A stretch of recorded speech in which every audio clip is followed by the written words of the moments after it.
What's up, everybody? Welcome back to the channel. In today's video, we're going to be talking about something that is pretty topical right now: winter camping. I know for a lot of you guys see this on YouTube, or you may have been curious about it before. So I want to show you the very first winter that I went out, kind of what I did, how I prepped myself for camping, and how I did it with very, very little money. That's what's important, and that is the theme of today's video: how to go winter camping when you're totally broke. Now, you can't be totally broke because then you wouldn't have any money and you wouldn't be able to buy anything.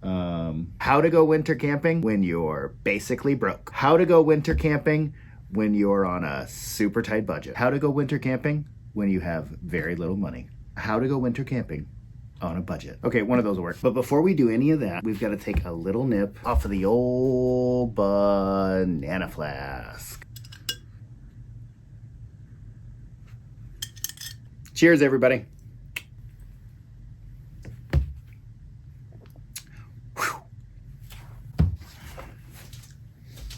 Woo. Okay, so this is my first tent that I ever owned that I used for backpacking. It is certainly not ideal. It's a 3-person tent, and when tents mention it's a 1-person, it's a 2-person, it's a 3-person, it's a 4-person, however they measure that, that means that people are meant to sleep 1, 2, 3 shoulder to shoulder inside that tent. So this means that it should be roughly the width of 3 adults laying shoulder to shoulder inside. For a single person, you have tons of room. You got a lot of room in there for all your gear, and the first time you go, you're probably going to be disorganized, even though you think that you're not going to be. You're going to probably have way too much stuff. My ultimate recommendation for everybody is to start in a campground. I think that's the best way to do it if you want to do winter camping, because then you've got your car right there. If things go south, then you can just pack up and leave, and you should always have that safety net. When you're learning, the more you do it, the more you can push yourself. The first time I did it, I picked a spot that was a place where you could go dispersed camping, and it was 5 minutes from the car. And what I did was I didn't even have a proper backpack. I just carried everything in my arm 5 minutes down the trail, dropped it at the campsite, a rustic campsite, hiked back to the car. I did this over and over again. So I made like 3 trips, I think, to get all of this stuff. I had way too much stuff. I had big, huge, regular folding camping chairs, completely unnecessary for a backpacking type of trip. Anyway, when you want to get out there and you want to go camping, you will need a tent. That is paramount, unless you're going to hammock camp, which I'm not that experienced about, and so I'm not going to talk about in this video. I think this is a fantastic starter tent. Keep in mind, a lot of you who try out camping, you might try it a few times and then realize it's not for you, or have zero interest in going again for years and years and years. There's no reason for you to go out and spend thousands and thousands of dollars for something that you haven't really dipped your toe into yet. The very first time I went, I had no gear whatsoever. I stopped into Walmart and I spent $100. So this is a tent that I recommend. It's not light. I think it's about 5 or 6 pounds. I'm going to try to do my best to figure that out and put that number up on the screen. It seems lighter here because I don't have the poles in here and I don't have the fly inside this bag, because there's no way you're fitting all of that stuff back in the bag. Common problem with tents. So for a good starter tent, Ozark Trail, 3-person. I have had this thing out in some super rough thunderstorms before I started YouTube, and I just trust this tent. I recommend this tent to anybody who wants to dip their toe into camping. The very first time that I ever went out camping, like I said, I didn't have a proper hiking backpack. I walked 5 minutes down the trail and carried everything by hand in my hands. For all the little stuff that I really needed some kind of a bag or a container for, I bought this. This was my very first trip camping. I don't know if you can get them anywhere else besides Walmart, but it's Outdoor Products is what the company is called. This thing's actually held up really well. It's got a bunch of MOLLE webbing across it. I actually think this might be a halfway decent quality backpack. They make bigger backpacks. You might want to check into it. I can't vouch for those. I just know I have this one. I believe it's a 17 liter, so it's awful tiny, but I still use it all the time. I use it as a laptop bag, and I also use it as like a day bag for hiking, and it's pretty comfortable. It's tough. I haven't had any problems with it. So you can look into that. So this is the very first full-size hiking backpack that I ever bought. I certainly would not recommend that other people buy this, even for a once in a while hobbyist. I think you probably would be making a mistake with this brand. I don't know what it is called. Electron 60. It's a 60 liter. I did get this at Walmart. So here it says Electron 60, and then at the top it says Feel Pioneer. So I don't know. This thing has all of the normal features that you would want on a hiking backpack. It's got a bunch of little straps and compartments and buckles and ways to cinch things tight, and even load lifters, top lid area, but it is just god awful quality. Anytime the slightest bit of pressure is put on a strap or any piece of it, it just starts to rip and starts to come out of the seams. So this thing is kind of barely holding together at this point. I can't recommend this backpack for people. I would skip this one. And I probably need a beer. Maumee Bay Brewing Company Blitzen flavored ale. Now there's one piece of premium gear that I always take with me, and that's my Ridge wallet. I really like how Ridge wallet is so small and compact. It takes up very little space in my pocket. It's also super tough. I literally ran this thing over with my car. On top of that, it just has a really sleek look to it. There's over 30 colors and styles to choose from. My favorite is burnt titanium. The wallets have over 50,000 five-star reviews. RFID technology that protects you from digital pickpocketers. Every Ridge wallet comes with a lifetime warranty. The Ridge team is so confident you'll love this wallet, they will let you test drive it for 99 days. If you don't love it, send it back for a full refund. They also have these really sleek looking key cases to go along as a companion piece. Get the best offer right now at ridge.com/bananas. Using my link, you can save up to 40% through December 22nd. That's ridge.com/bananas. Thank you so much to Ridge Wallet for sponsoring this video. Now, let's get back to the gear. Oh, I don't want to go too far before I get into the sleeping bag, because this is probably the biggest top thing that's on everybody's mind. So let's go there next. Boom. Okay. And yeah, it's kind of hard to show you this thing in the filming setup that I have. But this thing is big, it's bulky, it's thick, it's heavy. But it's a 10-degree sleeping bag. I have backpacked it out. I've taken it out a couple miles. It is so warm. It is so comfortable. I've had it down as low as 17 degrees Fahrenheit. I can definitely say for the warmth, this is a quality sleeping bag. It barely costs anything. I'm gonna stick the price up there. I'll try to stick the price up for everything. But for a starter, for a beginner, I think this is where you gotta start. Unless you are utterly convinced that you know you're gonna be a winter camper and you're gonna be a lifelong committed person, then sure, go out, spend $200, $300, $400 on a sleeping bag. But for the price, you really can't beat this thing. What I will say about the sleeping bag is there's no getting it back into that bag that it comes with. It's just simply not going to happen. So one of the first things that I did instead of upgrading to a more expensive sleeping bag was I got this stuff sack. It's from MTAC, Military Tactical Gear. This is a brand that sells their stuff on Amazon. So what this did is it allowed me to get some kind of storage bag for this sleeping bag. So still pretty big, still pretty ridiculously big for backpacking, but what you can do is it has all these straps and it really lets you get as much compression as possible out of it. And then it has 3 straps going this way as well. Oh yeah, so still not perfect, still not ideal, still very big, still very bulky, but this makes it so that I could at least strap it to the bottom of my backpack. And I'll show you what I used when I was first starting out. After I used that thing for a couple times, I realized that it wasn't gonna hold up. It wasn't gonna cut the mustard, so I had to get onto Facebook Marketplace and I bought a used backpack. It's not the worst idea in the world. I don't wanna give you a bunch of brands and make recommendations about brands that I don't know that much about. What I would recommend is, this is how I did it. I looked at what was available around me on Facebook Marketplace. You could also use eBay. And then I just went and kind of Googled and researched the brands. So that's what I recommend for you to do. So this was my first real backpack, a 55-liter backpack, Explorer model from the company High Sierra. This backpack got quite a bit of abuse from me and it held up pretty well. As far as for my money, I think this was a quality backpack. New, I think at the time it was running $110, $120. If you were gonna spend that amount of money, I would recommend going over and checking out the Marting Top backpacks that I showed in the last video. Those I absolutely adore for the price point. I think they're fantastic. I bought this on Facebook Marketplace for 50 bucks and I still don't regret that in any way. I think it's an absolutely fantastic backpack.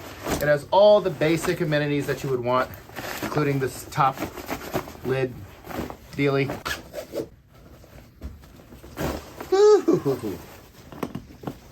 It's a tight fit. Oh, I remember that. So that allowed me to be able to carry the backpack on the outside. Then once I did that, I was able to get the tent inside and still have plenty of room for odds and ends and different stuff. So there's that. Goodness, this is bringing back memories.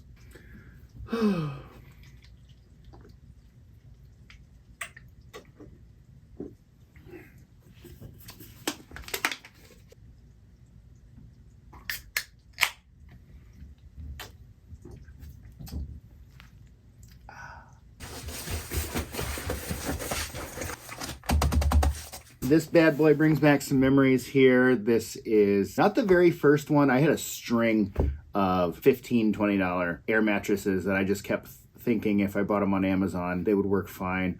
I started off with using a yoga mat for a sleeping pad. That's what I slept on. That was not a super comfortable sleep. For winter camping, this is what I had first. I researched and found the cheapest winter graded sleeping pad that I could find. It is heavy. It's heavy and it's bulky. It takes up a lot of room in your backpack. However, it's tough as heck. It's got a foot pump that you can use your hand or your foot. You can kind of pump it, and then that way you don't have to blow into it. And it actually works really, really well. For car camping, this would be a no-brainer. It's a cheap pad. It's thick. It's super comfortable. For backpacking, you're stretching it. You know, when I look back on how heavy my backpack was, I mean, it's kind of crazy. Like, and how much I was able to get into a 50 liter, a 60 liter, whatever. There's a reason why you'll see, like, I don't mind carrying all this fresh food, and a 6-pack of beer is not a light thing to throw into a hiking backpack. But the gear that I have nowadays is so much lighter. It's crazy. It's a whole different story. We'll get into my modern gear in another future video. But for now, this thing is, I believe it has an R rating of 4. I'll put it up on the screen here. But this is a pad that you can get on Amazon. This is not a Walmart product, but it's super cheap as far as sleeping pads go. And it's just something I stand behind. Like I said, it's heavy, it's bulky. But for the price, it's comfortable, it's warm, it insulates you from the ground. For a beginner, this is a great pad.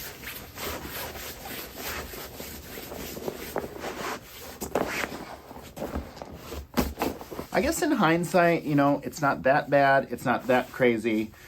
It's not that bulky and heavy. It's certainly not, you know, what I have now. What I have now is a significant upgrade from this. But I don't mind recommending this for a beginning camper.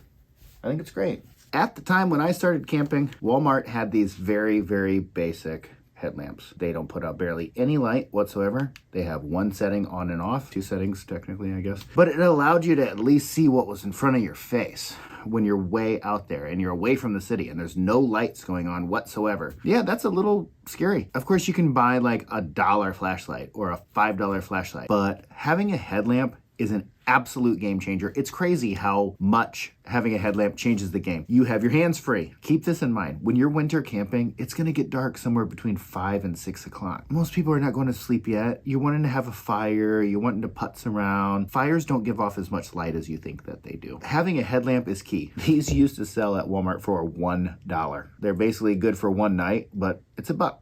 Walmart has like $7, $8 headlamps that take AAA batteries. If you want to get a little more serious about it, I would start there. Skip this thing. If you really just want to dip your toe into it, get this. But definitely don't go without a flashlight. Take a flashlight. You will want a flashlight, I promise you. So for some clothing stuff, what I will say is take some kind of a beanie. I have this hunter orange because where I go camping, stuff that's close by me allows hunting during certain parts of the year. So this is what I use. I like this Carhartt brand, but I recommend using materials. If you can't get access to wool, try doing polyester or acrylic. Those are the materials that I recommend for people. I know people say all the time, well, your fingers are out, they're gonna be freezing. You'd be surprised how much warmer your fingers are when the rest of your hand is being kept warm. That warmth translates out to your fingers. I know it sounds crazy if you haven't tried it before. These are the gloves that I like a lot. I'll link them in the description. They're $10 on Amazon and they're wool. And they also have ones that go completely over your fingers too for a comparable price. So that's what I like. Now, as part of your sleep system, trust me on this, you're gonna wanna have a pillow. What I recommend your first time is take an actual pillow from your house. Roll it as tight as you can get it, wrap it in paracord, attach it to the outside of your backpack, throw it under your arm, throw it inside your backpack if you can get away with it. If you're campground, car camping, oh, for God's sakes. That's the joys of living in the city. If you're car camping, campground, easy peasy, you don't even need to roll it up. Just throw it in with your stuff. The first couple times you go out, don't bother with buying a Nalgene. Don't bother with buying a fancy water bottle. Start with a smart water bottle. This is a really, really good choice. Backpackers use this for years and years. It's a tough material. You got water, bada bang, you're good to go. You don't even have to stop and pick them up just for the camping trip. Next time you go out and you buy bottled water because you happen to want water when you're out and about, get a smart water and save the bottle. Try that for a couple times. Then after that, you can worry about upgrading to something better. I recommend taking a cutting board. Even if you're not gonna cut anything, you can put this on the ground and then you've got some kind of a surface and you're keeping dirt out of your food and all of that kind of stuff. Personally, my first time I went out, if I were you, I would take 2 or 3 buns, throw them in the top pack of your hiking backpack. Take a couple Eckridge Farm, Johnsonville, whatever brand, brats, sausages, cheddar brats, whatever you want to take, and then cook those over the fire. You're gonna want to have a fire probably. I used to have these little telescoping hot dog skewers. I can't find them. I don't know where they are, but you can find them at Walmart for like $2 or something, or 99 cents or something. You can use a wire hanger and bend it into a certain shape and then use that for your hot dog skewers too. Hot dogs, sausages, whatever. They're super easy camping food. Take mustard ketchup packets, little packets. That's so easy to transport. Or you can do what I do and take that Arby's sauce. Or you can take condiment packets from any fast food or takeout. It's up to you. Do what you want to do. Instead, if you want to do a classic backpacking meal, try going with everybody's favorite, Mountain House. Oh, yeah. So mountain houses only require you to put a specific amount of boiling water into the packet, stir it on up, close it, let it sit for a while, open it, close it. Easy stuff. All you need is boiling water. This is a big time classic. So this is the basic Stanley cook set. Has a lid. It comes with like a plastic top. I pulled that off a long time ago and just replaced it with a little key ring, something cheap and easy that you should have lying around. And then it comes with 2 of these nesting cups. I only have one handy. These cups have a marker right on the inside that shows you exactly where 1 cup of liquid is. If you need 2 cups for a Mountain House, then you can measure and boil exactly 2 cups of water. You can take your handle here, put your 2 cups of water in, put your lid on, put this in the base of your fire. You kind of scoot it back and forth like this to get it flat. Just push it up against the base of your fire. Get actual coals and flames and stuff touching it. You'll be surprised. It'll boil. Be very careful. Use gloves, use a cloth, use something. Pull that back out of the fire. Put your water into your Mountain House. Bada bing, you're good to go. Also, it's a great way to make instant coffee in the morning. I use, my favorite brand, Cafe Bustelo, or I'm not exactly sure how to say it, but use your Folgers, use your Taster's Choice, whatever you want. And then when you're very first starting out, when it comes to utensils, take a spoon and a fork right out of the drawer in your kitchen. If you really need to, wrap them in a cloth, wrap them in a piece of paper, whatever you have to do. So that's it. That's all I got. I wanted to keep it as simple as possible. Hopefully you guys got something out of that. If you want to try out winter camping, hopefully this can steer you in the right direction when it comes to finding affordable gear and finding an affordable way to do it. I hope the best for everybody. Good luck in your adventures. Thank you so much for coming along with us. And we're going to catch you on the next one. Bye, everybody.